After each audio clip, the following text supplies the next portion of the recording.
Lenora. Lenora is different from others. Years of perfect stitching experience.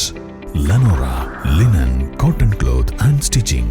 Pandikad Road, Vandoor. Nilambur നഗരസഭാ അധ്യക്ഷന്റെ ഔദ്യോഗിക വാഹനത്തിൽ സ്ഥാപിച്ച വിവാദ പതാക അഴിച്ചുമാറ്റാൻ ഹൈക്കോടതി ഉത്തരവ്. UDF നേതാക്കൾ നടത്തിയ നിയമ നടപടിയുടെ ഭാഗമായാണ് കോടതി ഉത്തരവെന്ന് ഭാരവാഹികൾ വാർത്താ സമ്മേളനത്തിൽ പറഞ്ഞു. ഇടതുഭരണസമിതി ചുമതലയേറ്റതിന് പിന്നാലെയാണ് അധ്യക്ഷൻ മാട്ടുമൽ സലീമിന്റെ കാറിൽ പതാക സ്ഥാപിച്ചത്. നടപടി മോട്ടോർ വാഹന ചട്ടങ്ങളുടെ ലംഘനമാണെന്ന് ചൂണ്ടിക്കാട്ടി municipal Congress committee vice president PT Cheriyan Nilambur joint RTOയ്ക്ക് പരാതി നൽകിയിരുന്നു. പതാക സ്ഥാപിക്കുന്നതിനായി വാഹനത്തിൽ മാറ്റം വരുത്തിയത് ചട്ടലംഘനമാണെന്ന് ജോയിന്റ് RTO വിലയിരുത്തി. വാഹനങ്ങളിൽ പതാക ഉപയോഗിക്കാൻ അർഹതയുള്ളവരുടെ പട്ടികയിൽ തദ്ദേശ സ്ഥാപനങ്ങളുടെ അധ്യക്ഷർ ഉൾപ്പെടുന്നില്ല. ഇക്കാര്യങ്ങൾ വ്യക്തമാക്കി പതാക നീക്കം ചെയ്ത് കാർ പരിശോധനയ്ക്ക് ഹാജരാക്കാൻ വാഹനത്തിന്റെ കസ്റ്റോഡിയൻ കൂടിയായ സെക്രട്ടറിക്ക് ജോയിന്റ് RTO നോട്ടീസ് നൽകി. നടപടിയെടുക്കാതെ സെക്രട്ടറി ഒഴിഞ്ഞുമാറി. തുടർന്ന് പരാതിക്കാരൻ നഗരസഭാ secretary, Malappuram RTO, joint RTO എന്നിവരെ എതിർകക്ഷികളാക്കി ഹൈക്കോടതിയിൽ ഹർജി നൽകി.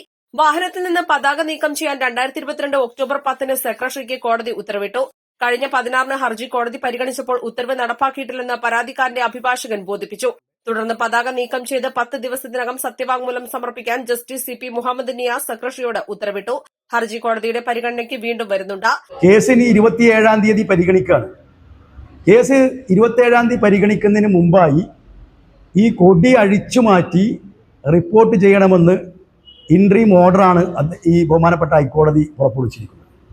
അപ്പോൾ ഈ കാര്യത്തിൽ നേരത്തെ ഐക്യജനാധിപത്യ മുന്നണിയും UDF കൗൺസിലർമാരും നഗരസഭാ കൗൺസിലും പൊതുജനങ്ങൾക്കിടയിലും നിരവധി തവണ ആവശ്യപ്പെട്ടിട്ടും നടപ്പിലാക്കാത്തത് കൊണ്ടാണ് ഞങ്ങളിതുമായി ബന്ധപ്പെട്ട് ബഹുമാനപ്പെട്ട സെക്രട്ടറിക്കും അതുപോലെ തന്നെ ജോയിന്റ് RTO മുമ്പാകെയും നിരവധി പരാതികൾ കൊടുത്തിട്ട് പോലും പരസ്യമായിക്കൊണ്ട് നിലമ്പൂരിലെ ആളുകളെ വെല്ലുവിളിച്ചുകൊണ്ടാണ് അദ്ദേഹം ഈ പതാകയുമായി പോയത്. വാർത്താ സമ്മേളനത്തിൽ കോൺഗ്രസ് ബ്ലോക്ക് പ്രസിഡന്റും നഗരസഭാ കൌൺസിലറുമായ Paloli Mehaboob, UDF municipal committee ഭാരവാഹികളായ ഷെറി ജോർജ്, K നാണിക്കുട്ടി എന്നിവർ പങ്കെടുത്തു.